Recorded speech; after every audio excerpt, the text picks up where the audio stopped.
You're joking, right? Well, I'm trying to be hopeful. I'm trying to be optimistic about that. Well, I guess you're too young to be a little pessimistic like me. The fucking things I see out there, people are stupid. What up, Ron? How are you? We are on location in my apartment in in Miami. your studio. We haven't done my apartment in a while. This is the South studio, right? Well, no, I feel like your apartment would be because we've done many a podcast there. And we're doing one from here. We've done a couple here. Yeah, but many more from yours. Big TV, man. Damn. Well, I just got a new television. What's wrong with the speaker's got to come a little bit to the right by about 2 inches. Okay. All right. So what's going on, Brian? It's my apartment. If I want it that way. All right. Well, no comment. Well, you were the one that just walked in. You were like, I love. It's so nice. I think you did a great job with the apartment. Yeah. So don't nitpick my. I'm not. I'm just saying it's happen to see inch. it. You know, you're moving it over 2 inches anyway. I think it's centered. Oh no, it's not. You're right. Just like where the red light is. Yeah. Yeah, that's all. Okay. Fair enough. All right. How are you? I'm We're good. in Miami. For those who don't know. Yeah, we're chilling. In Brickell. Are those my socks or your socks? My socks that I bought. All right, I'm proud of you. $15 a pair. Well, I already bought them. I made you Venmo me them. Well, yeah. Yes. Do you get mad when I do that? No. I mean, it's annoying. Not on you. It's just annoying to get a text to be like, oh, shit, now I got to go through and add up all these purchases in Venmo. But it's what should be done. Okay. Yeah. Also, I'm working on that Adobe thing. So I'll tell you. So Adobe. No big deal. Because I want to complain about this for a second. Adobe is a software company. I use their software. A lot of you probably know Photoshop, right? That's an Adobe thing. So I use their services or their It's a software. lot of money, right? So I've used it for 10 years, more, literally, for ever since I've ever edited videos, which is since middle school. I've used Premiere, After Effects, Photoshop, Illustrator, all Audition. Because all my this. Adobe's $19 a month. Well, that's just for Acrobat. Yes. Yeah, so I pay for the entire thing. It's what I edit all the podcasts on, the audio, the video. It's a all the one-time fee of TikToks. $600. So what it used to be, up until 4 years ago, it was you paid once for the software and you owned it, right? Like I bought this. I didn't buy this television, but right, you buy a thing and then you own it. Whereas like a subscription service is right, A license. You buy Netflix, but you have to pay to opt to use it each time. So they used to sell their products as you bought the software. So it's like you've spent $1,000 purchase once and you owned it forever, including updates. 3-4 years ago, they decided to hop on the subscription model. And so they were like, instead of a one-time fee, you're going to pay yearly to have access to the software. $50 a month. So a couple of years ago, it used to be $400. Then it was $500. And now this year, they upped it to $600 for the same software. So I was like, no, fuck you, I'm done. So I went in and canceled it. Or they would honor you the price. You need it, don't you need it? Well, so what I'm going to do, and this is Adobe's fault. This is your fault, Adobe. Dad's going to get upset at me saying this. Yes, I do need it, and so I'm going to steal it now because them as a company. You can't say that on this thing. Do not say that. You're not stealing it. No, I'm not stealing it. Seriously, you're not stealing it. No, I'm not. I'm just going to have it on my computer. I'm going to have it on my computer. Okay, so and I'm not paying the price. I want to say this. Because you, Adobe, as a company, have driven your consumers to do this. Okay. If you made it fairly priced, people would buy it, but you made it unfairly priced. So now I'm voting with my wallet. You're not getting my money. All right. So But I'll still be using the software. So you're not using it. no, I'm not using it. Idiot. Wink, wink. No, you're not using it. I'm not using it. So listen. So here's what I want to say. So I have LifeLock. And it was like, I want to say like $400 a year. Whoa, what's like for your identity? Yeah. So they whatever. Does it work? I never had anyone see my identity, but I don't know, whatever. Yeah. So I did. It's like $400 a year. This year was like $700. Yeah, these fucking companies get so. Right. So I said, so it all came on my Amex. I called them and said, I need to cancel it. I'm not doing it. I'm not worried about it. I'm canceling it. So they reduced by 40%. Adobe won't do that. I think they're known to have bad customer service. I don't think they will do that. But it doesn't matter because I'm not paying them, and I'm still going to be able to edit these podcasts on a different platform. I'm going to edit the podcast on editing software. How about that? That's all I'll say. Okay, you have some serious problems. Correct. Yeah. All right, let's leave it at that. Yeah, but that's their own fault. They lost the customer. No, but if you used to have it where you paid one time to have the software, but and I did that. Aren't they allowed to do what they want? When I was in high school, of course, and now I'm allowed to do what I want as a customer. Yes. In high school, I paid like $1,000, and I was like, "Oh, I'll have this forever." And then I paid for it, and then I got into college, and they're like, "Nope, now you need to pay us a yearly." And it's like, "No, fuck you." But that's it. If you bought it based upon the representation, you paid $1,000 for that thing. You should be grandfathered in. No, that's just not how it is. That's not. Wow. Because you could still have right when I bought it. It was right now they're on like version 16. They update it every year. Yeah. When I bought it, it was like version 9 or 8, and so when they upgraded to the subscription thing, they stopped upgrading the old version. So I would have been stuck at that old version, and it would have like keep crashing. Is there any other program out there that you can do it with? So I'm sure there's many, right? The thing is, there's like 4. How to use this. I can edit better on Adobe stuff than I can speak English. That's how good. Like, right, I've just gotten so used to it. It's like a extension of my brain. So it was $400, right? And you're willing to pay $400 or $500? Now it's $600. All right, what's the big deal? No, but it's like first of all, I don't even really can afford $600 just to spend on nothing right now. And it's the principle of it. It's like, if I can get it for free, all right, which I can, then that's an option. I'll say, how about that? Oh my God. So that's how I used to do it. So here's the thing. So I've stolen so much movies and TV. Ronnie. Okay. First of all, I'm not joking. When I was a kid, I used to torrent movies all the time and software. I would torrent like every You need to editing pause software. for a moment. I need you to pause for a second. I'm serious. By saying I used to torrent software, I'm not saying what I did. Okay, I'm not saying what companies I stole pause from. for a minute. Do you remember one time we got in the mail a letter from Comcast? Remember? Because they were like, he's muting me.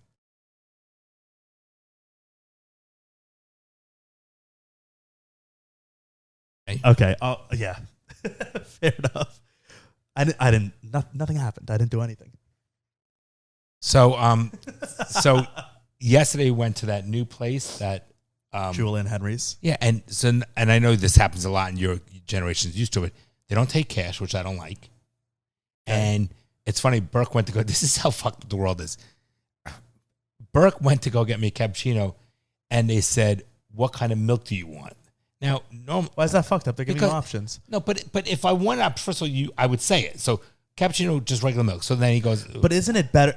Doesn't it make more sense? Like if you owned a restaurant, right, and you were making coffees and you just gave them right? Wouldn't it make more sense for you to ask first so that you don't waste? Well, let me finish. Shit? No, because what if you did the wrong milk and then you have to now make a new one? It's like saying I have But listen, so he goes regular milk. They go, we don't have regular milk. Oh well, then that's annoying. That's retarded. Yeah. What's the world? So it's just like. We go to the Boca Resort now, and they say... And the alternative milks are more expensive, too. No, but so it's not a cost thing. Give me a fucking break. If I wanted something different, I would say I want something different. The onus should be on the person that's ordering and say what they want. Okay? Like, you know how Mom orders her salmon? But wait, listen for a second. You disagree No, listen.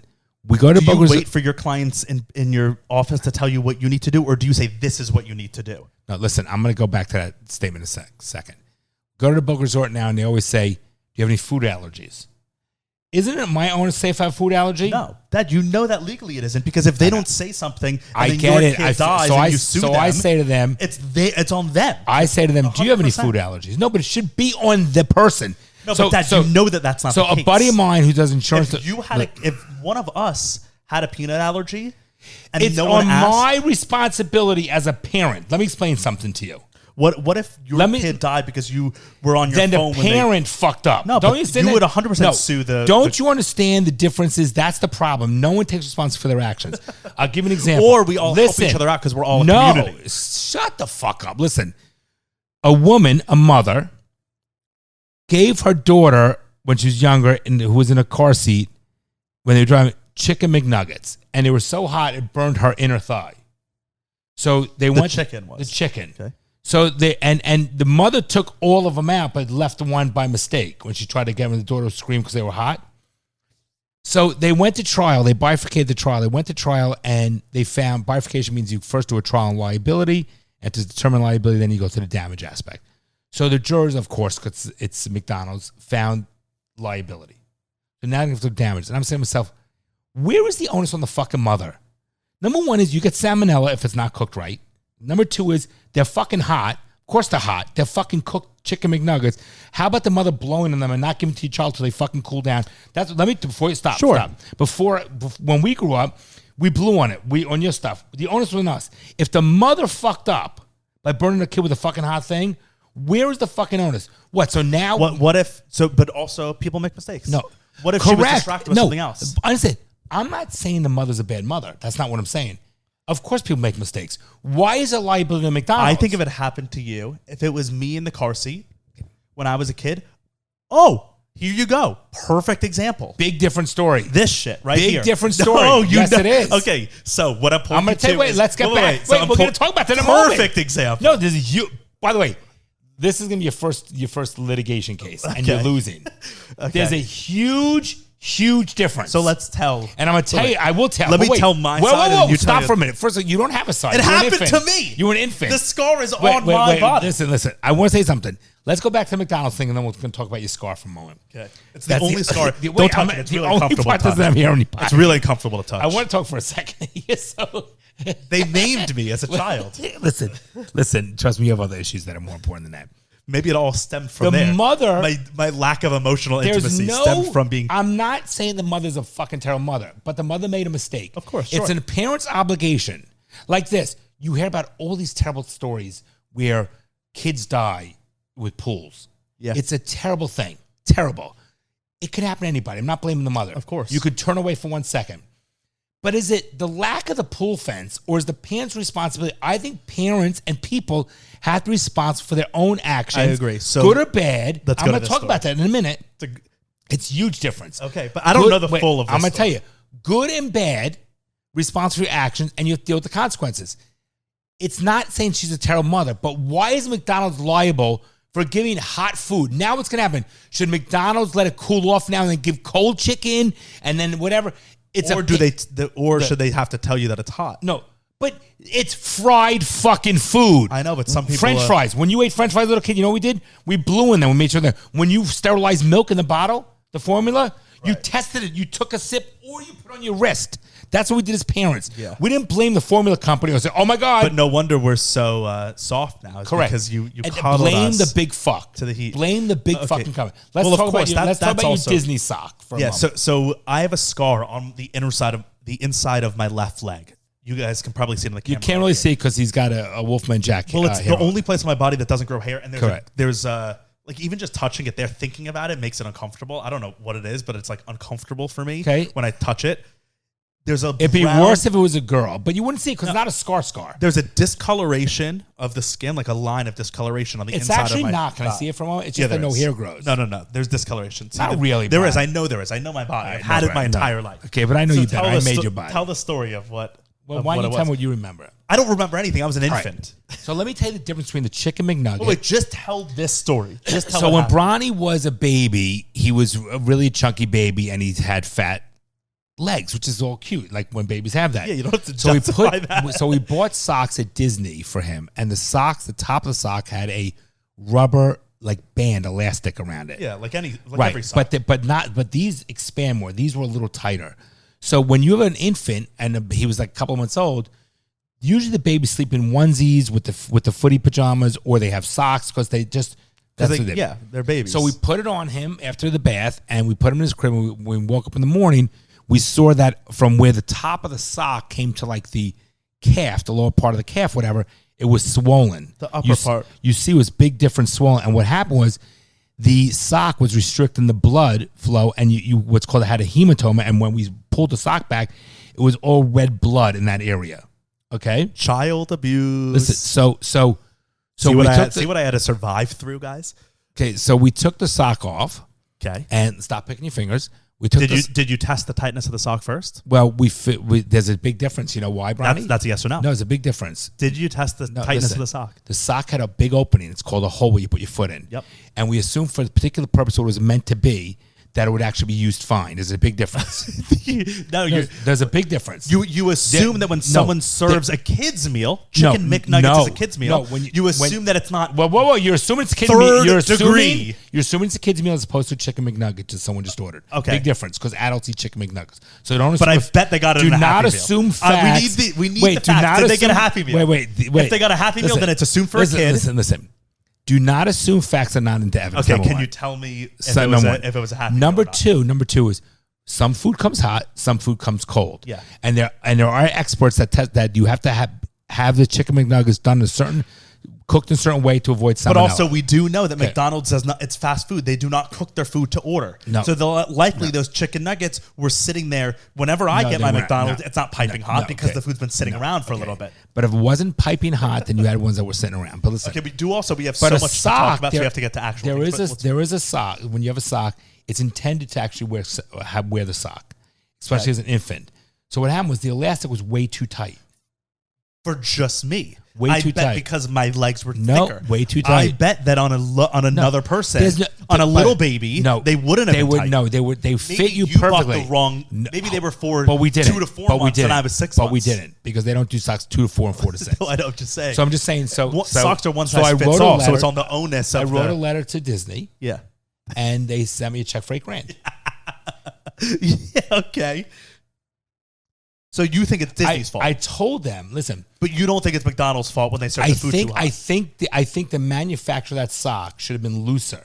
So now I tell parents that are new parents, if your kids sleep with socks, drop them down to the ankle. That was your fault? 100%. There's no way I would have known. How could I have known that when you put a sock on? What do you mean? How could you have known? Okay, you could have felt. No, and it felt fine. Okay, it felt fine. Like I put the sock on, fine. But because I guess they wanted the mom could have said the chicken nuggets felt fine to me. But it didn't. If it's leaving a scar on your inner thigh, she should have said. She probably gave it to her daughter, and that was it. Right. She probably took it out of the bag and said, "Here." Correct. That's all. Yeah. Okay. There's a big difference. There is a huge difference. There's a slight difference. No, there's a huge difference. One is for intended purpose. You expect to wear socks and pull them up. The other one is food. It's like this. What do you mean? The intended purpose of food is to eat it. But there's a thing that when you go ahead and drink coffee or whatever, or soup, you blow on it. You test and when you it first. Put socks on, you assume that they're not going to constrict exactly your blood. Right. That's exactly my point. Right, but when you eat chicken, you assume it's not going to give you third-degree burns. No, but you know it's hot. You know food comes hot. Certain foods are cold. Soup. The only soup that is what's you can it called? Also make the gazpacho. You can also make the argument that you don't know that food's hot. Because then you're an idiot. Then you're an idiot. What do you mean chicken salad? You know. Okay. Chicken is Everyone in the world knows when you get chicken McNuggets, they come hot. That? See, but there you go. That's if in court you could say everyone knows. How do you? You're going to be a lawyer. You're going to. That's what you're going to say. But that would hold up in court. Everyone knows that chicken's hot. Okay. My rotisserie chicken in the fridge right now is not hot. Because you're taking it out of the fridge. When you go to McDonald's, they know that if you got cold chicken, if you get the chicken, if you don't serve cold chicken McNuggets. If you get the chicken on a salad, it's cold. Okay, that's not what they ordered, Bronson. Wow, I can't. Thank God you can be on my side in it because I would destroy you, and you probably want. Okay, well, first of all, I haven't gone to a single day of law practice or law school. Learn from your sensei. Okay. Wow. You got to be realistic with your analogies. Okay. All right, let's go into real stuff. Yeah. There's actually a lot to talk about. Go ahead. That's why now the balloons wear low ankle socks now. But for all you parents that have all you parents who have infants, socks are fine. But 2 things I need to tell you about your socks. Number 1 is you must make sure, this is very important too, Bronson, that the socks go down that you push them down so the ankle, the narrow part.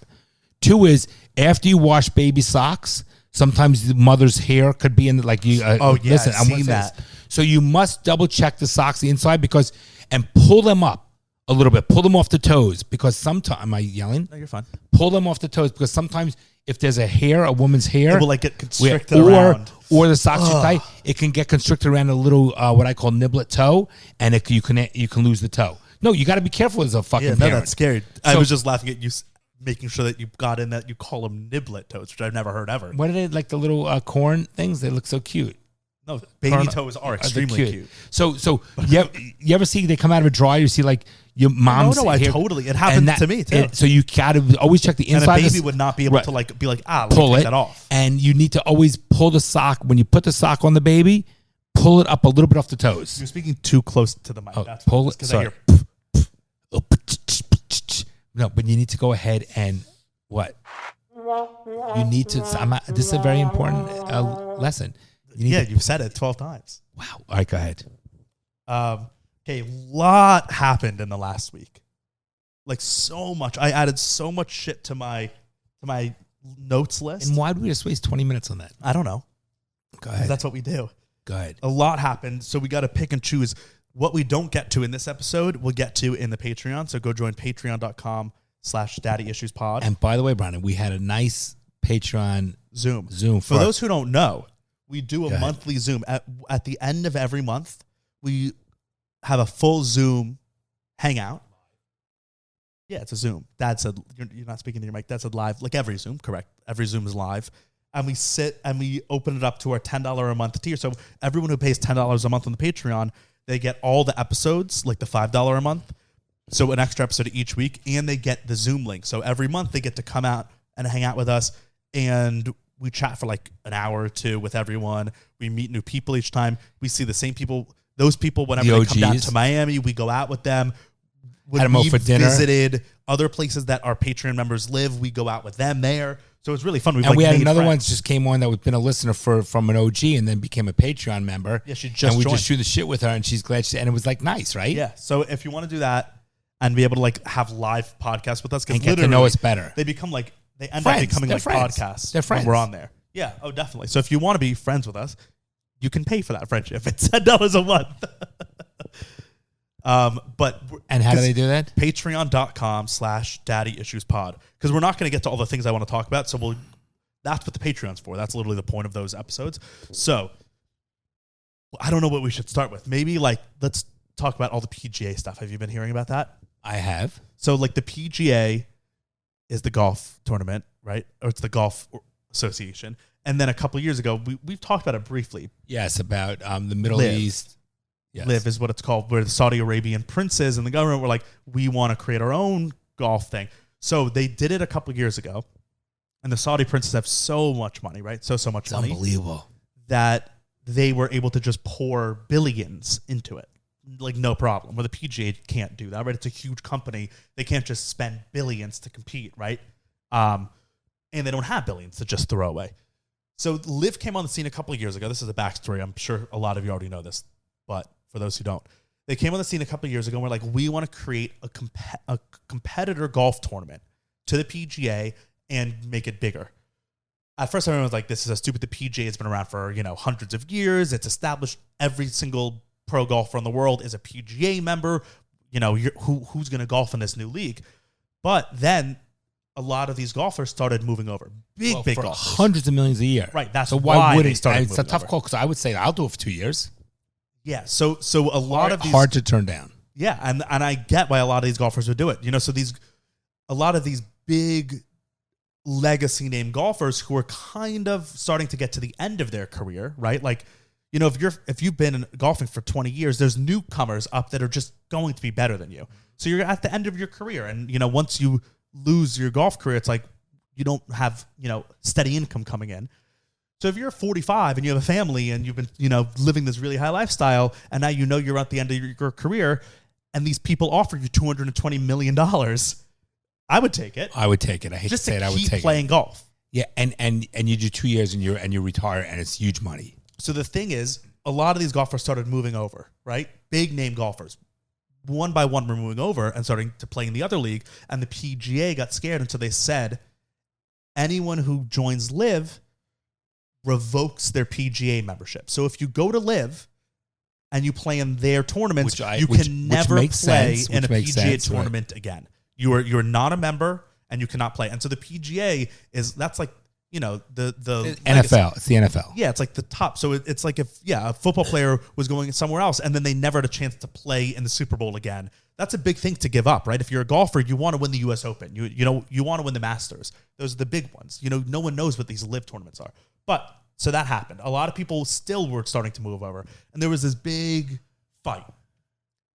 It was announced literally this week. So wait, before you go to the announcement. So there were like Tiger Woods, there were certain people. Tiger Woods stayed at the PGA. Let me finish. Who didn't sell out or whatever and said, no, I'm staying at the PGA. So let's say a lower golfer got $200 million a year now with Saudi Arabia. They would have gotten, a lower golfer would have gotten like 20, but still, 20 million is insane. But he would have made like $1.5 million in America, right? Right. So let's say some golfers that decide to stay, which I respect as well too, didn't go and now say your announcement. So, and also I will say a lot of the reason, so Liv got a lot of backlash, and a lot of the people that were moving over got a lot of backlash, and a lot of the people that were staying the reason they were staying was because they said Saudi Arabia is a bad country.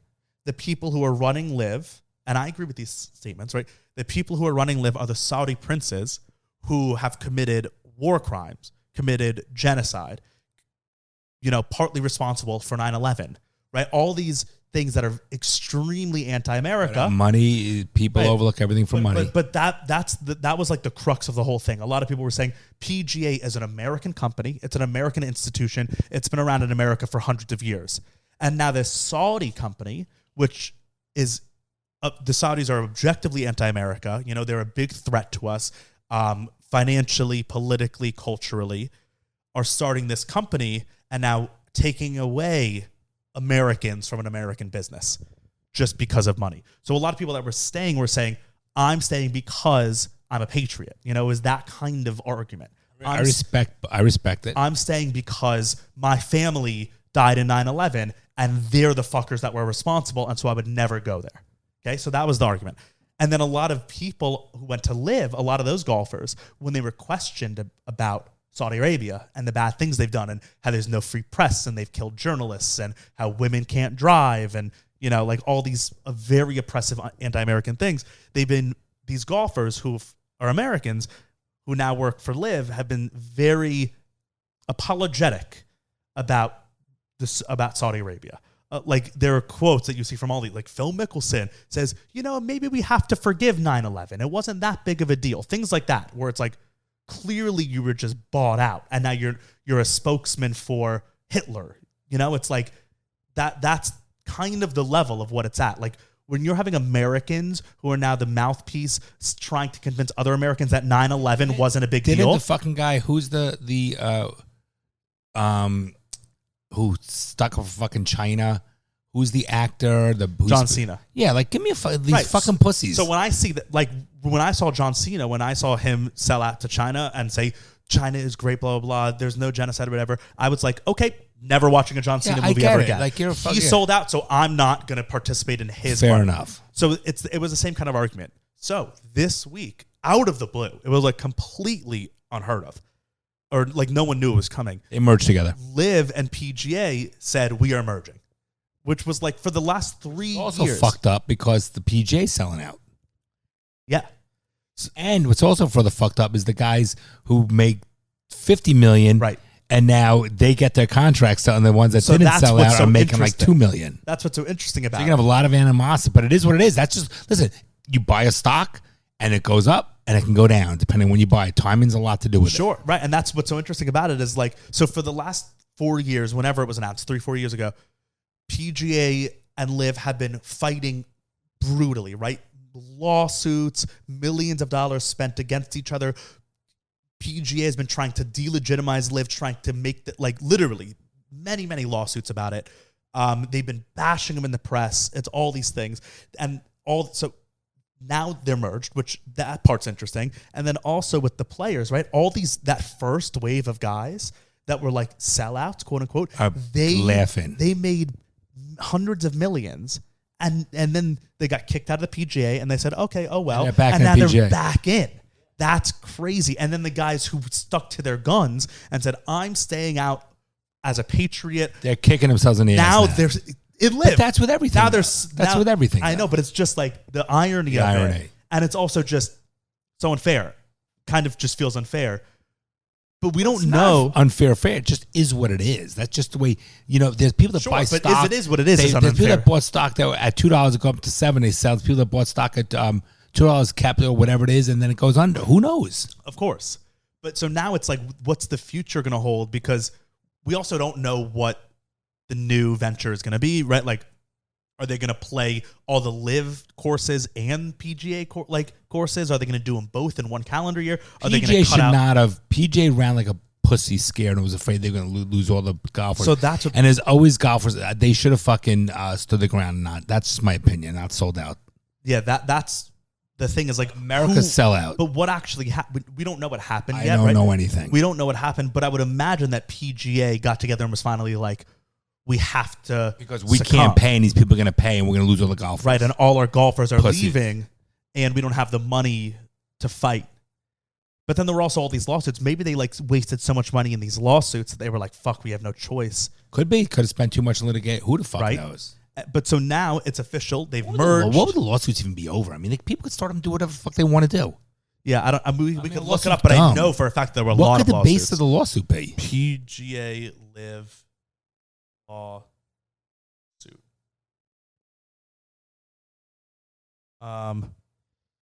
This is, I mean, there's a lot. Live Golf files lawsuit against PGA Tour, handed severe blow. Okay, this is loading. Hold on.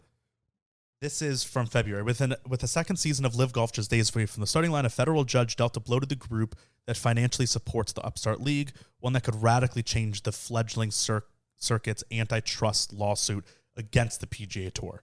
Although Live Golf attorneys have been attempting to shed light on the PGA Tour's organizational structure and financial dealings, the head of Saudi Arabia's public investment fund tried to avoid the same fate, claiming sovereign immunity during a November filing. A federal judge ruled on Thursday that the PIF, the public investment fund, and its governor, Yasir Al-Rumyan, must provide the same information.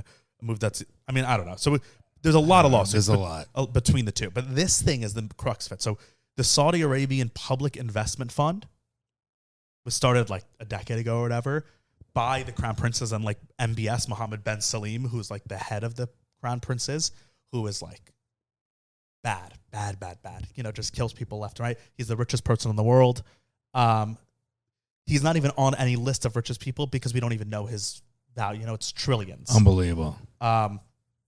Over the past decade, we've seen, and no one's really paying attention to this. There are a few people that are like reporting on all this stuff.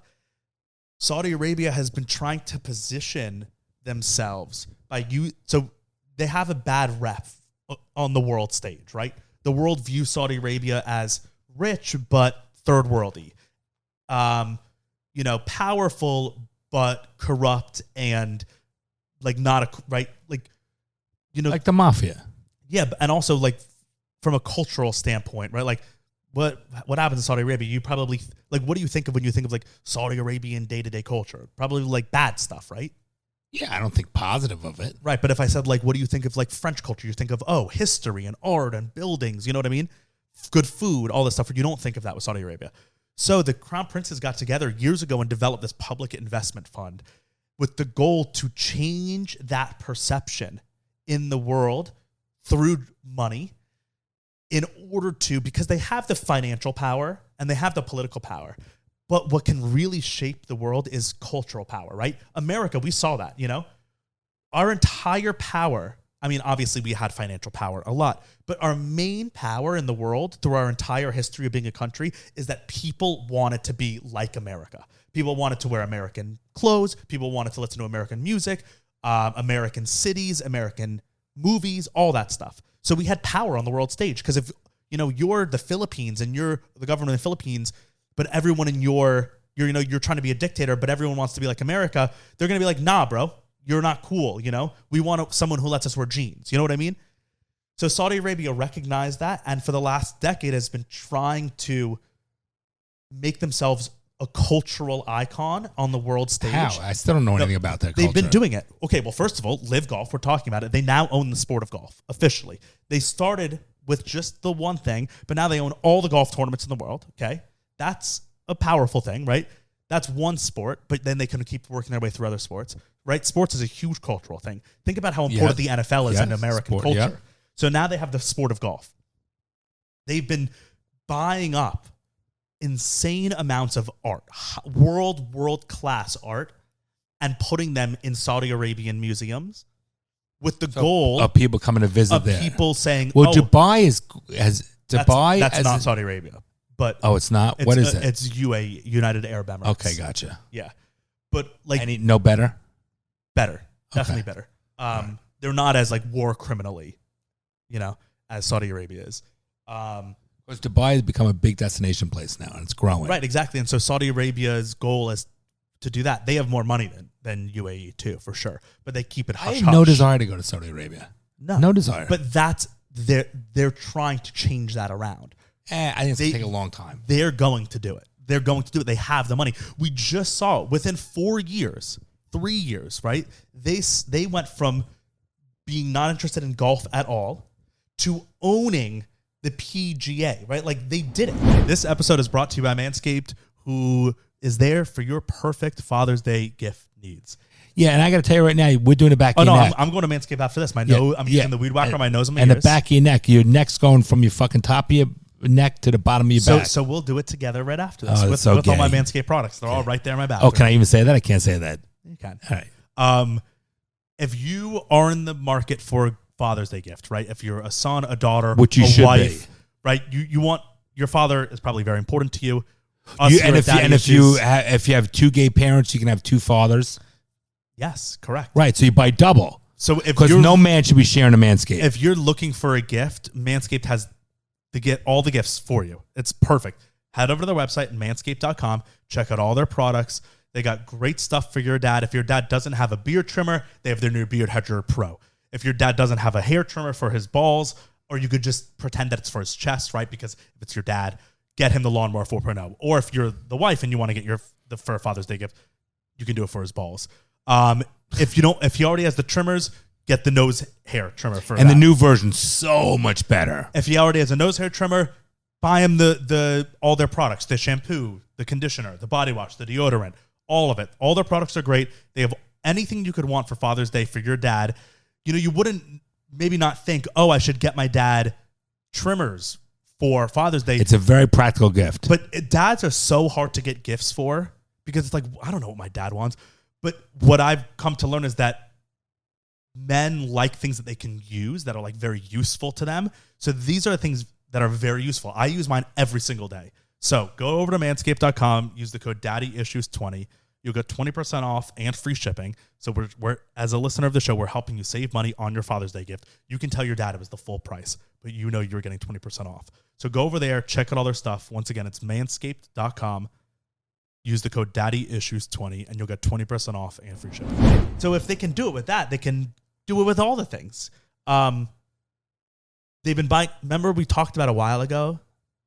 Did we talk about it? That I watched that documentary on the Leonardo da Vinci painting, Salvador Mundi. Remember it was a painting. There was this painting of that Leonardo da Vinci did. It's a great story. You guys should watch this documentary. I forget what it's called. The story goes, there was always this painting from Leonardo da Vinci that he wrote about in his diaries. It was called Salvador Mundi. It was a painting of Jesus, but no one ever knew. No one could find it, right? So we knew that it existed because he wrote about it, but it was just lost to history. It was the only one. Every other Leonardo da Vinci painting was accounted for. Then in New Orleans in the 90s, someone was like going through a yard sale or something and saw this painting. I remember you mentioned that, but how fucking they crazy. saw a painting that they thought was nice. It looked old, and they were like, "Oh, they bought it for like $20 at a yard sale, something like that." I don't remember the exact story. And then throughout the years, it was like it got sent to this place, and then this one artist woman who was. Could you imagine? They sent it to this woman to restore. Right? Someone was like, "Oh, let's send it to this professional restore person." And as she was restoring it, she was like, "This was done like really, really well. Like there's something special about this painting. This isn't just like a random painting." And then they started doing more research on it. I didn't even know that shit. You know what I'm saying? So there's more to the story too with that. But so long story short, they said, "Oh my God, this is the Salvador Mundi painting. This is the Lost Da Vinci." I think that's actually what the documentary is called. They put it up to auction. So the first auction, it was sold for like $5 million. Let me get the exact. This reminds you, remember the Banksy? Yeah, but this one is crazier. Salvador, I think that's what it's called. Salvador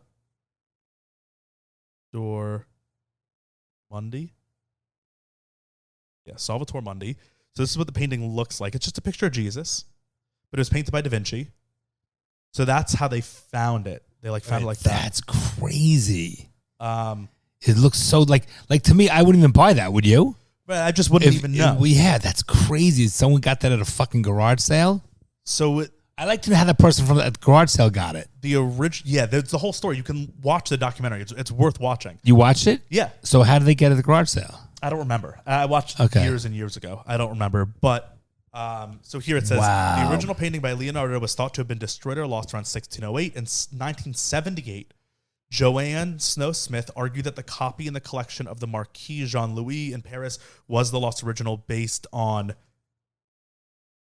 Wait, where? But it was in New Orleans or something. I want to find the price. So it was sold somewhere for like $5 million, and then here in May 2013, the Swiss dealer Yves Bouvier purchased the painting for $75 million in a private sale brokered by Sotheby's.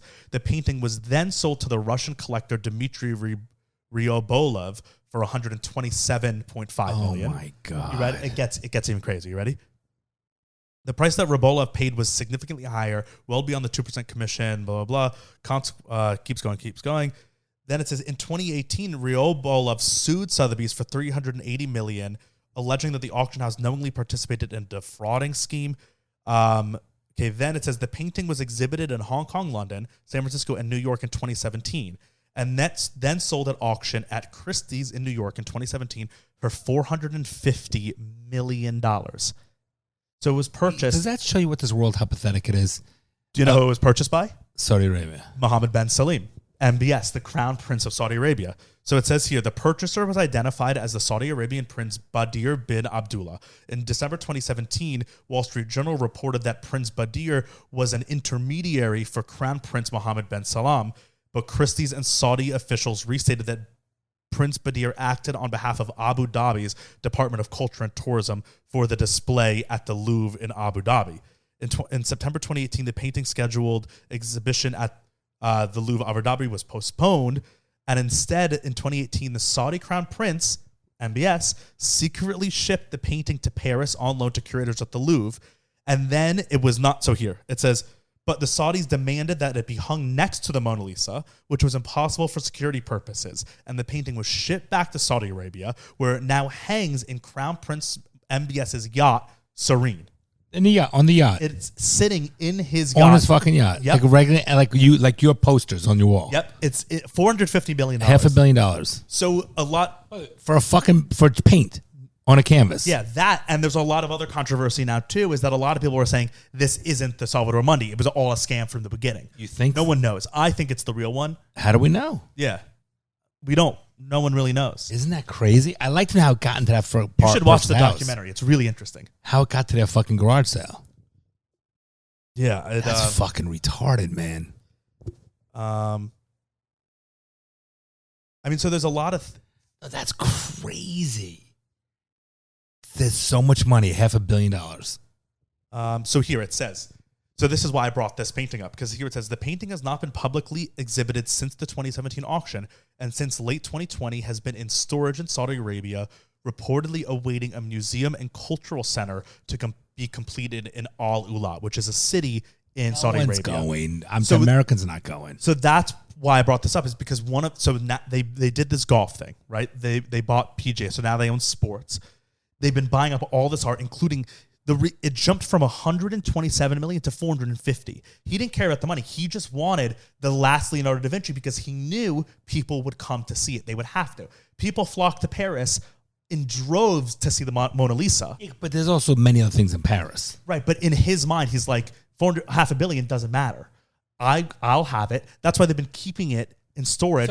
Saudi Arabia, right? Is that Saudi Arabia is in the desert? Yeah. Who the fuck's going there? But they're building all these things. Remember that line video remember the line where they were trying to build that? Yes. That's in Saudi Arabia.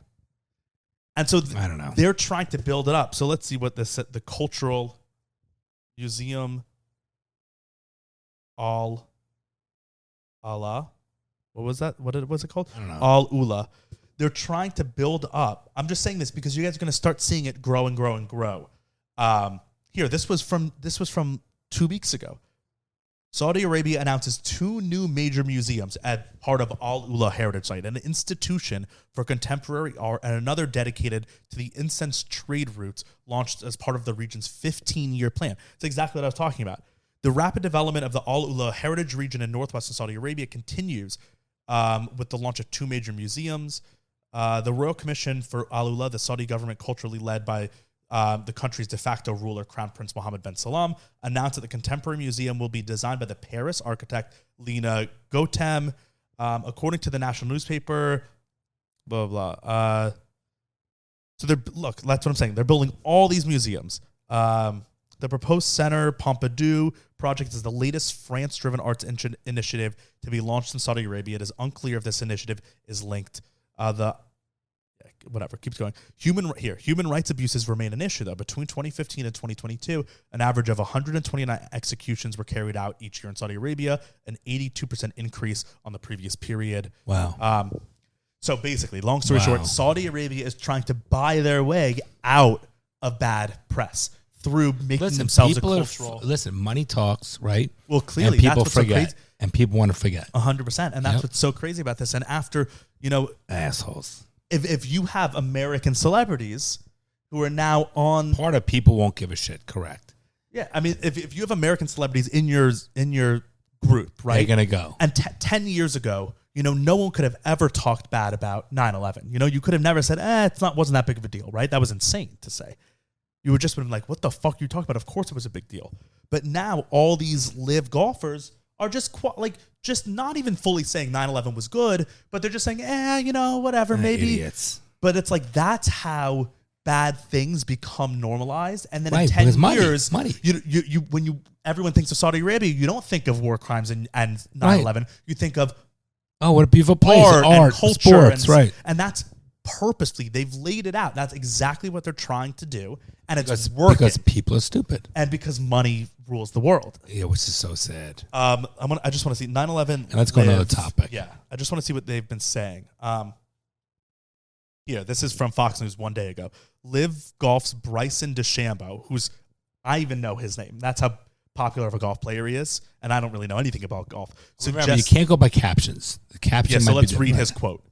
Read the caption. The caption says, Bryson DeChambeau suggests 9/11 families should forgive Saudi Arabia. Quote, nobody's perfect. Okay, just that alone, insane. Is offensive. It's un-American. It's anti-American. Live Golf's Bryson DeChambeau spoke about the historic merger between PGA and the Saudi Investment Fund and the DP World Tour that was announced on Tuesday. Since its inception, Live Golf has been controversial, not just because its goal of rivaling the biggest professional golf tour on the planet. Being backed by the Public Investment Fund has created a large debate over their funding of terrorism before and after 9/11 in America. During an interview this week following the merger, DeChambeau was asked about what he would say to those families who were devastated by the 9/11 attacks who lost loved ones. This is his quote. I think we'll never be able to repay the families back to what exactly happened just over 20 years ago, and what happened is definitely horrible. I think as time has gone on, 20 years has passed, we're now in a place where it's time to start trying to work together to make things better as a whole. I don't know exactly what they're feeling. I can't ever know what they feel, but I have a huge amount of respect for their position and what they believe, nor do I want anything like that to ever occur again. Okay, keeps going. I think as we move forward from that, we have to look towards the pathway to peace and forgiveness, especially for trying to mend the world and make it a better place. I think this is what they're trying to accomplish. Liv is trying to accomplish this. PIF is trying to accomplish. We're all trying to accomplish is a better world for everybody with entertainment for everybody around the world. But that's how it starts. Yeah, you're right. Saying all it's trying to accomplish is making the world a better place. Let everybody get together and get along. No. They're still doing bad shit. Google, everyone listening, Google Saudi Arabia, Yemen. There's a genocide happening right now, today. The Saudi Arabian government is just wiping out the people of Yemen. It's money. But no, they're trying to make peace. It's like, no, it's all bullshit, and we have to see through this. What is he going to say? They're paying him probably $100 million a year. What is he going to say? No, I'm not saying he's just sold evil. out. He's sold out. I'm just saying that's their plan, is to get American voices. 100%. So that in 5 years, we're all like, yeah, you know what? Nah, it wasn't a big deal. And then your generation knows nothing about it, and they just figure it's great. Exactly. And the 9/11's completely forgot. And Saudi Arabia can do whatever they want. Through one generation. Yep. And that's their goal, and it's working. So that's why I wanted to bring this up. That's why a lot of people are like, golf? I don't care about golf. But it's a marker showing other things that they're trying to do, and it's one that they've won out. Right. They're going to accomplish because America's pathetic and weak. Yes, 100%. And because they just have the money, and we're too weak to stand up to them and say, nope. No, because America are greedy fucks. They'll sell all the fucking farmland to fucking China. Yeah. That's what we'll do for the dollar. Yeah, been doing too. Correct. They'll sell all. But then again, think about it, Bron. If you're a fucking, like I was talking to Uncle Brand about this at lunch last week. If you're a farmer and you see the way things are, and someone offers you hundreds of $1 millions for your, whatever. I know that's the problem. See, it's like if you're a retiring golfer, I would probably do it too, even though I'm sitting here saying they're evil. Right. I agree. But you know my thoughts. I don't think any communistic or non-ally America should have. I don't think any non-U.S. citizen should be allowed to buy any land in America. Well, I think DeSantis changed In Florida, he did. for Florida. So Saudi Arabia also, and then we'll move on. You want your enemies owning fucking land in our fucking country? They've been buying up prime real estate. I wonder if we talked about this. Prime real estate in cities all across the world, but they've mainly been focusing on Europe because Europe's been like, their economy has just been tanking. Europe's been having a lot of problems since COVID. And so Saudi Arabia has come in and bought up just full buildings in downtown Paris, full buildings in Antwerp and all these cities, just buying them up and then keeping them vacant. No one knows what they're doing with them, what the purpose is. Saudi Arabia, Europe, buildings. I wonder if I can find anything about this. How many of Europe's favorite buildings is this? Came from the East? No, that's from Arab News. It doesn't matter. Yeah, but they're winning. And if they win a culture war, right? We think of the world as such an open place that we all like because it's been influenced by American culture of freedom and democracy and fun and music and movies. The whole world's been influenced by America in the last 2 centuries. If the next 2 centuries are where Saudi Arabia is influencing the world, we're all fucked. I think I agree There's with that. no more rights. There's no more fun. I agree There's with no more that, but freedom. we're fucked even more. We're already losing our rights and our freedom with our fucking government. It's a problem. Yes. No, it's America. Americans are giving up their whatever. You know my thoughts on this. It's fucking ridiculous. We're giving up we're giving up everything, and for what? For nothing. For nothing. Well, what are you referencing? What do you mean? Meaning we're giving up our freedoms, our voice, our right to speak, our First Amendment rights. They want to give to. We're not giving. No, people want to take. They want things. They're allowing things to be taken away. Has been what rights have been taken away? No, but slowly look at the media. How skewed it is. Media's not even. They're not. They're like editorials. They're not facts. But look at our law. What they do with Trump or whatever. They can change laws that work in their favor. Oh, that's the other thing we got to talk about. I know. Look at the stock market. How they do this fucking insider trading shit. Everybody, it's so bad what's going on. But that's not rights being taken away. That's it's all okay. When you've given up control or you have people in control. But what control have you given up? That's what I'm asking. Okay. What is your do you see your day-to-day life? Do you see how things slowly are happening? For example, even a non-cashless system, I think is bad. It's purposeful. I agree. Okay, so these are things that people. So what about the fact that, and I'm not saying I'm writing this either, but how everyone has an Amazon in their house, how Tesla or all these cars have the ability to be tracked. Your phones, they listen to the algorithms. We know that because if you're not talking about something on our iPhone, it pops up now in the marketing. These are all, so you might not think your rights are being taken away, or you can't say gay, you can't say fag, you can't say black. Well, the beauty is you can say those things, but when they shun you and cancel you, they're literally being taken away. These rights. The right legally hasn't been removed, but your ability in day to day. So these are problems, and people. So okay, I wasn't fighting you. I was just. I wanted to know. So let's talk about another thing. So today you said you were in a circumstance you were at someone's house and you didn't know the couple and they found out that you were more quasi-conservative, okay? And they were happy about it.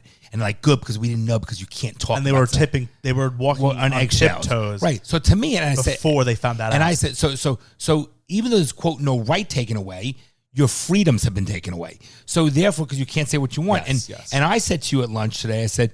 But isn't it amazing that everyone could talk about the Dems and liberalism, but yet you can't talk about the opposite? So I think we need to speak up. Listen for a second. We need to speak up. You don't have to be a dick about it. You don't have to be rude about it. But the minute we stop talking, it's like the Jews hiding the fact that they were Jewish during the Holocaust.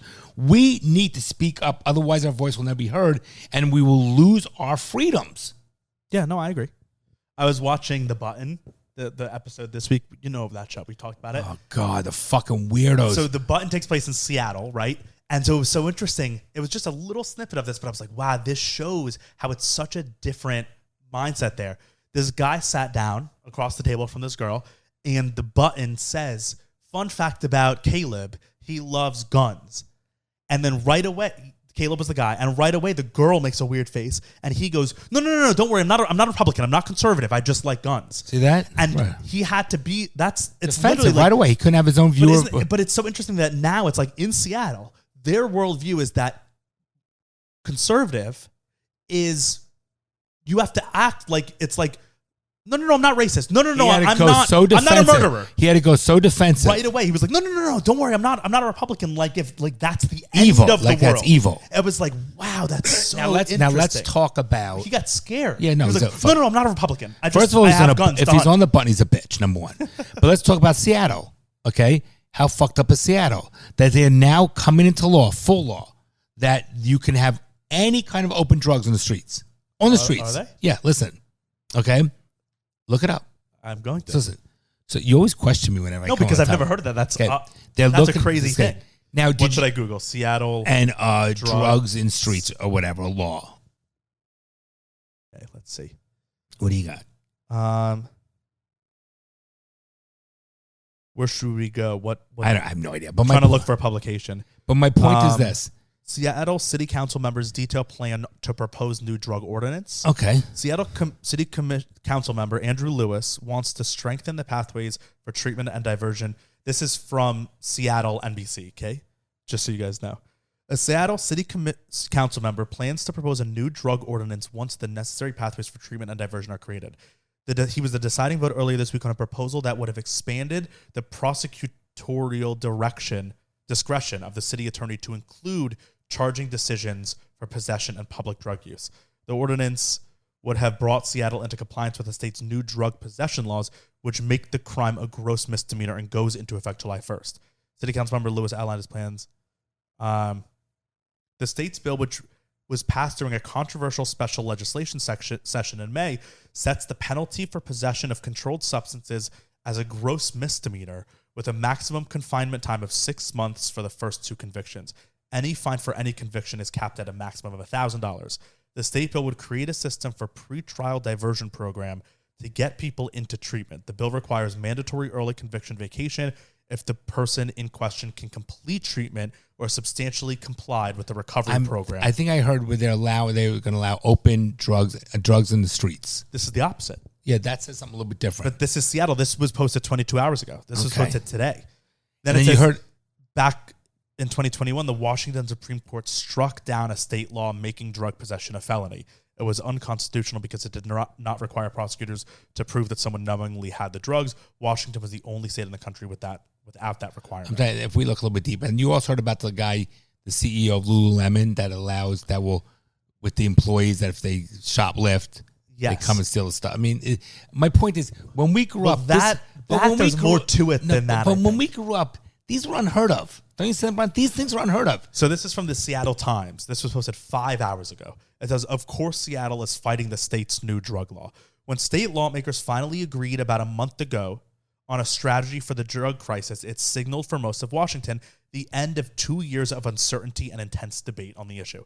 Somehow they reached wide-ranging consensus, forging a path of moderate enforcement combined with off-ramps to treatment that got a surprising 86% of Washington lawmakers vote yes.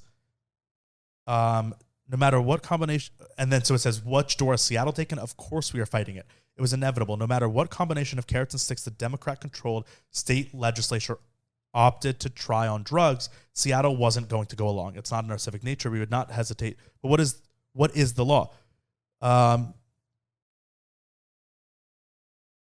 This week, Seattle City Council voted to formally continue dithering. What does that mean? I don't know. They rejected adding the new state drug use law to city code, which means the city won't be able to use it in municipal court. Are street drugs now legal in Seattle? Technically, no. But with no enforcement for practical purposes, it leaves Seattle right where we've been for some time, with a drug use free-for-all continuing to play out in the streets. It isn't surprising that Seattle is conflicted on what to do. Remember that the state legislature struggled for 2 years to find a policy. So it sounds like it's weird. The state wants it to be drug free for all, and Seattle is saying we don't want this in our city. Yeah. So here's the thing: if all the drug addicts want to, let them all go to Seattle. I'm fine with it. Let Seattle be an open drug state, right? Let them do what they need to do. Yeah, or city, I should say. So I mean, let's talk about Trump's indictment. Yeah, please. It's another fucking ploy. It's so full. It's such a crock of shit. Well, so this Biden's not indicted. Obama's not indicted. So the first one, but that doesn't mean that it's not. No, but my point is, it's enough already. I don't think people give a shit. It's such a fucking ploy because they fear him from running. It's a joke. So the original and what an one embarrassment to fucking do to our country. Get a fucking life. Biden falls with the fuck. He shake hands with fictitious people. So many no, but my point is, he goes to the fucking graduation. He fucking shakes hands with nobody that exists. Goes to different fucking podiums and falls, which is a fucking pathetic thing about our country. So because that happens, does that mean we shouldn't look into illegal things? This is another thing. Listen, it's another thing to embarrass our country, and they're not doing Trump to go against Trump. Because they were going against it because they don't want him to run for fucking president. Okay, so but then what if it actually is bad illegal things? Then listen, what? But then every president does shit that they shouldn't be doing. Okay, so then you got to treat them all across the board the same. I agree with you.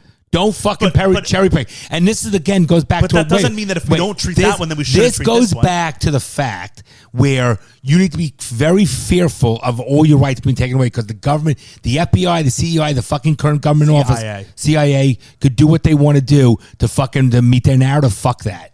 There's no more due process. It's a crock of shit. The FBI and the CIA have always done that. But just like invading, that's not a new thing. Just like fucking going into his house, and they know that if Trump gets in office, they're all fucking gone. They're all gone if he gets in office, and they're trying to protect their own fucking jobs. Assholes. I will say I agree with you on the CIA and the FBI being bad, but that's not a new thing. You're saying like, oh, it's not because they're woke. The CIA and FBI, since their inception, have been their own agenda, pulling the strings outside of Washington, doing what they want to do for their own shit, whether they make money or it's because of power or whatever. They've always done that for every president in the last 70 years. Yeah, but this is so far, so bad and so. I think it's not as bad as what they used to do. Okay, whatever. I think that they literally used to start wars. The Trump thing is not going to work. They literally it's not going to work. Wars. You see, okay, but you can see they're ploying what they're doing. It ain't going to fucking work. So let's talk. So the first indictment, assholes. The first indictment, which was like a sham one that everyone was like, yeah, this is a sham. Even $50 million with the Mueller report. They fucking wasted tax. My fucking money they waste. Fucking there. Look at Biden and Biden's fucking son. Look at Biden's family. They're a fucking joke. So would you want them to investigate Biden and his family? And spend money on that? We know that. Just be done with But the difference is what? So you wouldn't want them to investigate? I'd rather investigate him while he's the fucking president. Do for both. Then do both. Right. Do both. Fine. That's what I agree. I think they should do both. I think that our government should investigate not fair. Any corruption. It's not equitable. Sure, but that doesn't mean we shouldn't do it to Trump. Then you know what I mean? I know what you mean, but listen. No, but I think you're blinded by your bias at that. No, I'm blinded because I'm not blind, but here's the reason why my position. They're so fearful of him that they're using it for the wrong purpose, and it's a fucking joke. And stop doing it. Let them. If he's gonna win, let him fucking win. But stop with this fucking monkey system, this whole fucking kangaroo court bullshit, and changing the laws and speeding things up and making it work for their fucking. I'm done with that. When we know Biden's a fucking joke, he's a fucking joke. So he's the worst for our fucking country, period. So the first indictment was by the state of New York and the Attorney General of New York. Let's stop. Let's go back to New York. Remember that fucking guy when the two today, Junior. Wow, you're fucking rude, man. Go on. It was a joke. It's not nice when you make fun. Okay.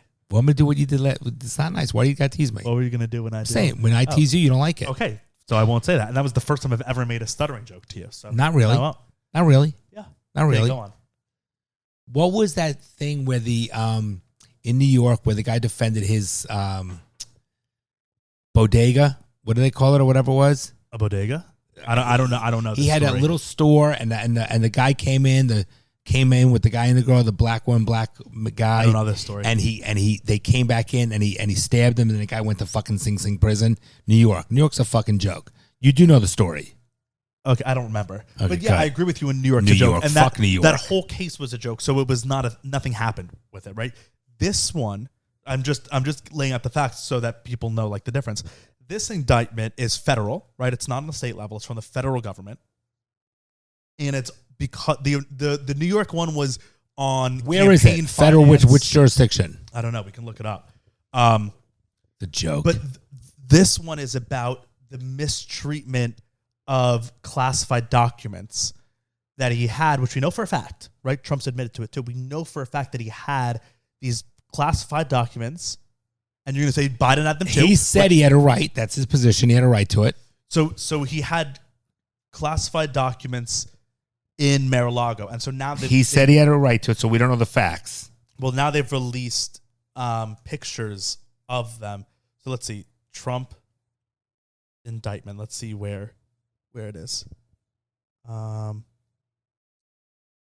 There, Politico. Let's see. Classified documents were found in a shower. A clumsy effort to move boxes and Now, I'm just reading an article that might be no, skewed. they're pictures. Look, Okay. this is a picture of Mar-a-Lago, of the boxes in a bathroom at Mar-a-Lago, Okay, which we also don't- is open. Like citizens, right? Non-government officials are in Mar-a-Lago. Also, No, not in those areas. That's not true. That's not a. How do you know? That, You know what okay, this is? Let me explain something to you. You're okay. Listen, you young lawyer wannabe. No, I didn't say that people You have don't- access you to the don't document. know. You were the one that just lied. You said they don't have access to this section. I You have guarantee no idea what bathroom this is. 100% that is not open to the public. All I'm saying is, right, when classified documents are in Washington, they're not open to civilians. And Nowhere by the else. way, and you don't know if those are the documents. Those just be banker boxes filled with that's not related. Because I'll tell you something. Well, that's what they're saying. No, so maybe they're lying. No, but no. They're saying that these That are the documents. photo- No, this is. Wait. This photo was by the prosecutor. So they might be lying, but I don't know if they're lying. Well, you Okay. think they just staged a picture and are lying the whole thing? Well, listen, I don't you know how many times I got in the court when I go for attorney's fees and we go for trial on attorney's fees and I bring in 10 boxes of that aren't related to the case and I say to the side, you want to settle now? Okay, what does that have to do with this? I'm just saying, you don't know what the fuck it is. It's just a I photo and don't- article. Right, but this photo is from the prosecution, federal government. Sure, they could be And lying. I don't trust them. No, I know, go ahead. but like the but like to government, in- federal government, no less. Okay. but to instantly say no, but nope, for you those to aren't say- real. It's like no, you said. I said, how do you know? I said I don't know. Okay, I and didn't you say said that I know. Wait, No, you I s- didn't say you that. said, and I said Mar-a-Lago is open. I know and you for a said, fact. You said that bathroom. I And it's know like, for a you've been to fact that bathroom? yes, because I tried to get in that bathroom when I was there Yeah, at the but now bar you mitzvah and they wouldn't but you let sound me. like Uncle Brent when you're saying, No. I know that this No, is. I blah, know blah, for blah. a fact that they would not. You don't have access to that bathroom. That's a ridiculous thing to You say. want to bet? How much you want to bet? It says here, the indictment says that Mar-a-Lago was a particularly vulnerable location for classified documents because, quote, it's an active social club that hosted events for tens of thousands of members and guests. A far cry from the closely guarded, sensitive, compartmented information facility, or SCIF, that is used to store sensitive national security secrets. Okay? Anything you want to say against A that? little skewed, but go ahead. Why? What's skewed about it? Tens of thousands. And Mar-a-Lago It is tens of thousands. Okay, It's like a but year. it's There's over more than tens of 20,000 thousands. square feet. You don't know where there is, and there's only certain Okay. place open to the public, and there's plenty of security there. Okay, sure. So you So- just don't know. It's skewed. Okay. It is a fucking skewed thing when you Okay. read it. Yes. I can have a sure. field day with that. No, but also, so wait, let me. We don't even know wait, if that's let his me- private bathroom. You don't know. No one said it's his private No, bathroom. I'm saying, no, you don't know if it is. Right, but in my point of view, right, national secrets that we don't want getting in the hands of Russia, China, our enemies. Like Biden. Oh, wait, Mhm. let me. Okay, but we're talking about this box With the collusion. Okay, with collusion. I'm talking about this box right here. Okay, You don't even know that Sure, that but- box can have toilet paper in it. but you see that you're being so biased. No, I'm just saying you're drawing conclusions that I can pick holes so easily with. I said national secrets, and you said it like Biden. What's a whole? What?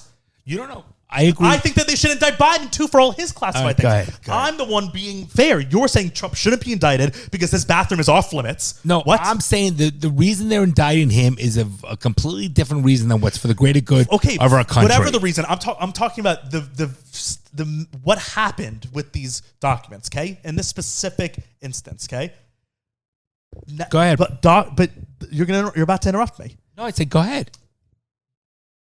Mar-a-Lago, which has I've been there. I fucking been there. Okay, people go there all the time. Okay, plenty of random people. Certain areas. Okay, right. Do you know where this is? Certainly, like people come to our house all the time. They're not in my bedroom.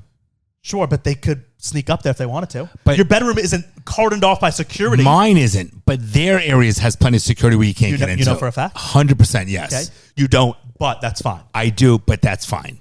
We know, and I can go through all the history. We know that a lot of Republican, it happens with the Democrat too, but I'm doing this purposely. We know that a lot of Republican government officials, middle-aged white men specifically, because that's important to this, have been seduced by Chinese spies. I can show you them, right? There are a lot of the pictures of these Republican state senators, congressmen, mayors, all these Republican officials. It happens to government, the Democrat ones too, who have been on dates with cute young Asian women who have then turned out to be Chinese spies. That's a fact, okay? I can go through the receipts if you really want me to, but just believe me. So we know that happens. We also know that many of those same Republican officials have gone to parties at Mar-a-Lago. You don't see that there's a problem there? You don't see that that's probably not the safest place, a place that's just kind of open, right? That people come and go. That compromised people couldn't have easily gotten in. That's probably less safe, right? Not 100% less safe, but it's probably less safe for classified documents potentially having government secrets that we don't want getting into our enemy's hands than a specific government building that is the sole purpose is just for safe storage of documents. Okay? That's my thing. So I don't think he should do that, and I don't think Biden should have had his in his campaign office in Delaware or wherever the fuck it was, right? Both are bad. Just because they're not doing one doesn't mean that they shouldn't do the other. I think they should do both. So the argument of, but they're not doing it to Biden, that's not a good argument. It doesn't make sense. Because if you think that they should be doing it to Biden, then you also think they should be doing it to Trump. Okay, are you done? Yeah, sure. Okay. I hear you. We don't know enough facts about these documents. We don't know, even though they're deemed classified. Being you don't. That's it. Being that they're deemed classified, we don't know exactly what's in the documents. Classified could be a very general term. Okay. We don't know what they relate to, what information is on there, so whether or not they are detrimental, let's say, our enemies or China, whatever it might be. So we don't know the extent of it. We don't know exactly what's in those documents. We don't know where. So you realize that you're getting the benefit of the doubt. No, here. listen. What about Biden's documents in his office? What do you think about those? Listen, I can make the same exact argument about but Biden. You wouldn't. I wouldn't. The reason why I wouldn't, because the reason. Why? No, what's the reason? The reason because we know he's corrupt. Is that what you're going to say? Wow, you just spoke for 18 and a half fucking minutes and 27 seconds. What's the reason? Sorry. The reason why I'm saying is because they're not doing it for the purpose of protecting our country. There's a big. Let me finish. That's not a reason why Biden's and they let them do it to Biden exactly the same time and let them get an impartial investigators, not the prosecutors hired by Biden, not the judge that might be. Let's say the federal district in New York, which is more liberal. The problem is it's all bullshit. So you think we shouldn't? So the theory behind that, you think we shouldn't investigate crime I think, because of a bad reason? No. I think no. Or should we always investigate crime, and the reason almost is moot if we're investigating true crime? No. I think that there's so much crime out there. If you want to investigate it, then do it across the board. Don't cherry pick just for your own personal agenda. I agree. Don't cherry pick. That's what I'm saying. But so wait. So don't cherry pick. But doesn't that mean they should stop investigating? That's not what I said. So what should they be doing? They should be investigating all of them. Okay. So right. But they're not going to. Wait. But in this, but they're doing this one. So do you think they should continue, or do you think they should stop? Well, they're different issues. But it's one or the other. Do you think they should continue, or think they should stop? I think if they're not going to do it for one, they should. If they're not going to do it for all, they shouldn't do it for one. Like they did with the Mueller report. It's a crock of shit. So you think that crime should be all or none? You should investigate all crime or none? That's not what I think. I think that. But you just said they shouldn't do it all, or they shouldn't do this one. If you and your brother, all three of you just as fucking guilty of something, and I'd be like, I'm only going to go after Bronson. Give me a fucking break. I'm only going to punish you. Give me a fucking break. But let's say you knew that me and Bryce were both committing crimes. You both You're both doing drugs. You knew we were both committing crimes, and you were focusing on me doing it. And then Mom was like, "But what about Bryce?" Would you then say, "Oh, you're right. I shouldn't look into Bronson anymore"? No, I'd say you're both punished. Okay, but what if you were one track mind? What if you were only looking at me? should you stop or should you keep going? But there's a big difference. If I was only one track on you, there's got to be another ulterior motive, because regardless of the motive, I'm still doing crime. But it's going to be biased, and just like it doesn't matter. Mueller I'm report, still doing crime. But the Mueller report. The Mueller report's a great example. Because they did it and then they found nothing. No, and so but it stopped. But no, because it's not a perfect example, because they wasted $50 million for their own personal fucking agenda because they feared him. Right, but it stopped. It stopped because they found nothing. Exactly. So shouldn't we investigate everything? No, because how much? Then where do you keep going? This thing called they keep going because they fear him. But we always they know he'll be keep great for our country. crime. I think we should always investigate let's crime. do it this at the expense of taxpayer dollars for our own personal agenda. We're going to fiduciary to American people, but let's do it because we fear him, because we're all worried about we don't want people to find out our true dirt on us, so we don't want him in office. Give me a fucking break. It's a great example. No, it's not a great example. Because it's a great example of saying stop wasting taxpayer dollars for your own personal agenda because you fear this fucking guy. Do you think they should investigate Biden and his corruption with Russia? Well, we know and about Ukraine? it, but they don't. Right, but do you think they should? Listen, I would wait. Yes, just please answer yes or no. Do you think they should? It depends. No, it depends on who investigates them.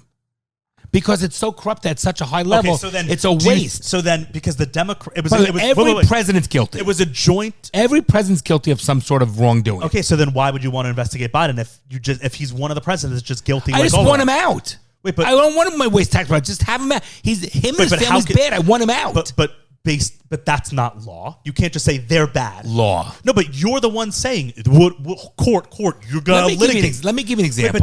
I want to give you an example. You just Stop being naive for a minute. Listen. You said he's bad, so he's out. That's what the Dems say about Trump. He's bad, so he's out. I know They say he's bad because they're afraid if he comes in, they're all out of office. And the boys' network and boys' club where they make their millions. I'm talking about the random person in LA. Let me explain a reality, not your idealistic world. Listen, my idealistic world. You're the one saying Biden bad, so he should be out. You want to Trump stop? Not bad, so he should stay in. That's idealistic. I'll give an example. I'm saying they should all be investigated. I'll give an example. So I have a buddy that works in the SEC. You need to understand cares? Because you can understand how corrupt things are. Right. It's not about things are 100% corrupt. Okay, so I'm not never mind. Forget it. I think things are more corrupt than you think they are. Forget it. Because you don't think Trump's corrupt at all, and I think he is, just like Biden. I didn't say that. No, I'll give an example. The investigation not done legitimately. They're not done unbiased. They're done with prejudice. So then should we just drop them? Okay, forget it. Wait, should we just I drop love you, them? Bron. It's an hour and 15. You don't let me speak. It doesn't matter. And you're not going to pigeonhole me.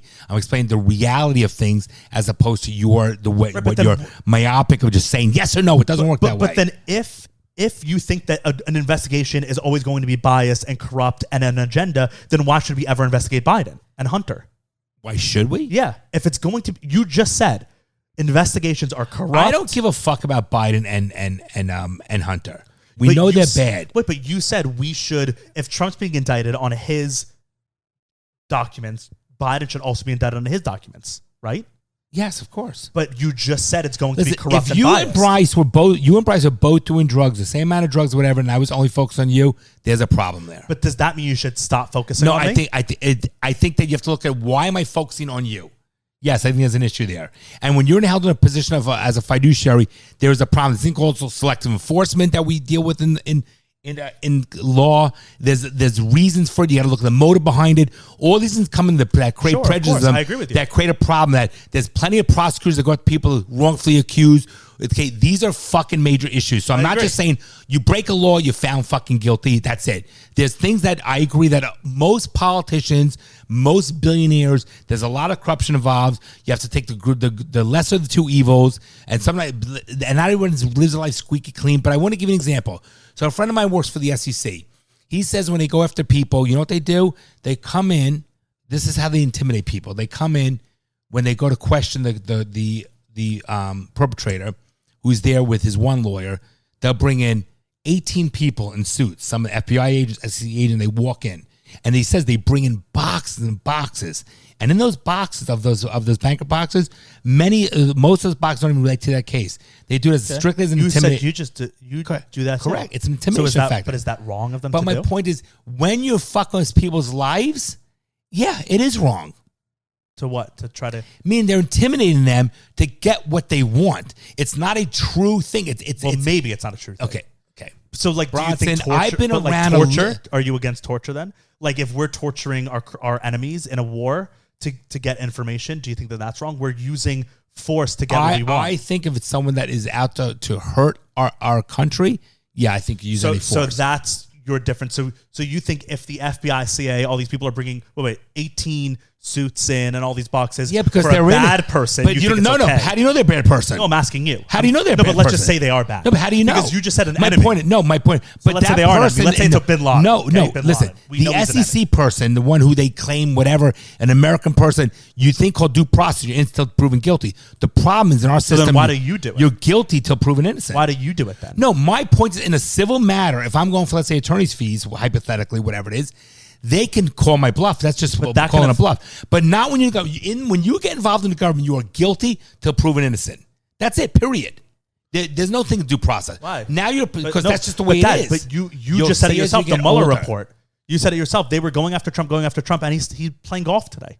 Okay, so but they wasted guilty. $50 million of taxpayer money. But is it a waste or did we know? It is because of their own agenda. But if they were so corrupt, if they were so corrupt and had such an agenda, and it was the whole government colluding, and they had all this money, why would nothing have come of it? Because Trump has just as much money, if not more, could fucking fight and wasn't going to back down because he's not a pussy, he's not afraid. That's what we need. If it was anyone else, if they were going after you, Bronson, they could fucking bury you because you're not in a position to defend it. Trump has the same, if not better, lawyers to fight those fucking government lawyers. His There's a main big lawyers difference. like Michael Cohen, who you said is a moron. No, he's not. And Rudy Giuliani, who's an even bigger moron. By the way, Giuliani's not such a fucking moron. Right now, he wasn't. But people can become morons. And Michael Cohen, the difference is it was his head lawyer. He was his fucking puppet, and he controlled them. Okay. He wasn't going to court. But don't you see that there's but you just said he has the best lawyers, but also Trump, his top lawyer is just a puppet? Is smart, and Trump is smart and controls everything. He knows exactly everything he's doing. Okay. A smart fucking guy.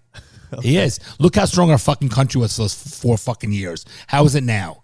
You'll see. Listen, you fucking people need to see and wake up. I hear you. I'm not he opens his mouth you. and he's a fucking idiot when he opens his mouth and he looks like an idiot when he's orange. Yes, but is he fucking strong and no one's going to take shit from fucking America when he's in office? 110 fucking %. He's the fucking dude. I don't need to be his buddy. I need to go on a date with the fucking guy. I need to have him over for dinner. I want someone that's going to fucking take care of America first. And he's such a narcissist and fucking egotistical. He doesn't want to fail. He loves America. Made him who he is. He's wealthy. He doesn't go down as a loser. His ego, he's going to make sure America's fucking strong. And I guarantee when he did that fucking CNN fucking open forum thing, when he says, if I was president, this thing with Ukraine would never fucking happen. This war, I agree with him.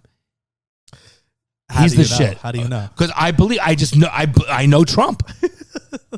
But you're blinded by a lot of things. It's fun. I mean, it is what it is. No, I'm not you're blinded. Biased.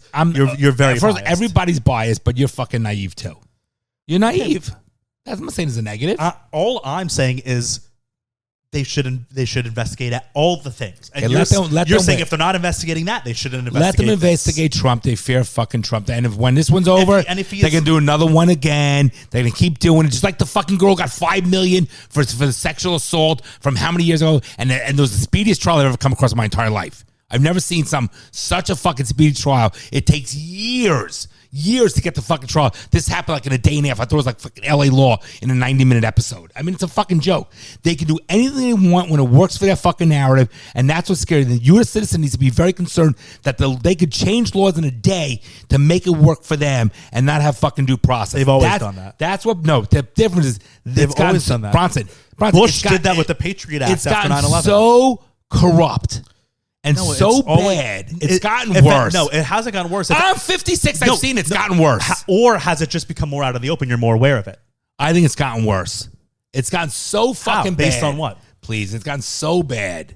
I think it's just become more aware. Okay, maybe. It's more out in the open. They're more flagrant about it. And because we kind of have all seen the media break down, people have investigated themselves. Where 50 years ago, you only trusted one voice. And that one, so it was even more corrupt. Okay. The fact that we're even talking about all these things means it's more out in the open. It's less secret. Maybe. Back in the day, it was so secret because if you said one little thing, it was like, you're a kook. You're a crazy conspiracy theorist. We don't know. That can be a true statement as well. All right. The government's always been corrupt. That's how the government is. It was so, they literally, they used to pass not at least, they used to pass full-on big-ass, huge Ronnie. laws willy-nilly, like the Patriot Act Okay. and the NSA and the Homeland Security. They just created departments Okay.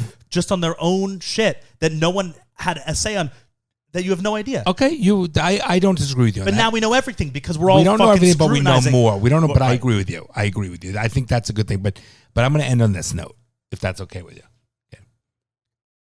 Trump was in office, great, strong economy, safe country. They didn't let over 5 million fucking people come in here illegally, create more problems. We need Trump. Safe. So wait, Biden is getting into his last year of office, right? So we've had the majority of the presidency. What unsafe thing has happened to America? That's happened. Not we're weak. People think we're weak. A thing that's actually happened because we're less strong. I think fentanyl has been a big problem. I think that's been that's been the last 12 years. no. Yes. No. Or have you just not been aware of it? Dad, Okay. come on. All Dad. right. That's not a Trump, Biden thing. 2024. Well, that's wait. the way Tell, to go. I want, what's one? Just give me one thing that's happened to America, actually happened as a result of us being weak on the world stage. Right? Can you just tell me one? I think over 5 million people coming into our borders. I think that's a safety threat. I think that's a bit. I'm just saying, not a terrorist, quote, a terrorist attack from another country. But the main thing you keep bringing up is Trump was strong. We were strong. Biden's yes, weak. people we're weak. feared us. But what? But there's right, strength. But there's strength. What's happened that people don't fear us? What's happened today? Okay, let me tell you. Right now? Our economy is weakest, so that's Okay, but that's that a sense. doesn't have- No, but that's a sense of weakness. Don't you No, say? but that doesn't that's have- happening. That Bronson, if you had big muscles and you were 225 pounds all muscle and you turned a fucking 180 pound fat or scrawny person, you are weak. And Also, it's not safe. everyone's economy is weak in the whole world. The whole world We economy is we weak. are weak. But as a result of us being weak, I worry about. Wait, I'll go with that. I worry about our safety. Right, but This place I won't go to. Just saying. but you're saying we were strong. Now we're weak. We I'm going were. to go with you. We are weak right now, right? But what negative has come of that and Biden being president on the world stage, us being weak? Because you said Okay, when you are So weak, if the world doesn't fear us, when you are weak, they use this opportunity to plot things and plan things. So what? I don't know. They could be. I think they're plotting things, and they will take advantage of our government. They will take advantage of Biden. But so we have one year left. So the plots are but who knows what they're doing? I don't know what they're doing. I don't know a lot of stuff. But so if you're plotting, they Okay, got 12 months left. The fact is, no. They've had 3 years. No, they could keep doing where Biden gets in again. And they whatever they could slowly. Don't you say the But don't wars you now? see you're You doing say a lot of what ifs? No, Bronson. They're not what ifs. Our economy, I'm not talking our about borders, our how we are perceived in our. Right, but what? our- So that's These what are- I'm saying. but The these are all perception. easy- But no. what negative has come from us not being strong? What negative? Our borders are No, open. I'm talking about on the world stage. The borders Yes. is our own doing. No, but that we're allowing it. Right. Okay. We're allowing it. Right. I'm talking Yeah. about America. I'm talking about No, but our you soil. said the world feared us, and so if the world doesn't fear us now, what's the negative? That's what I'm saying. Oh, I think Because I think it. So what happened? What's happened since the No, world's it's not what fearing could us? happen. Oh, sure, but I mean, we can't have an argument. It could. Look at people. Look at the fact that in our own country how people commit crimes and drugs, and that's it. It's simple. Nobody. We're talking. You keep bringing it back to other things. You said the world fears us, doesn't fear us, Okay. and so I'm if saying you don't have a strong leader, okay, there's no respect.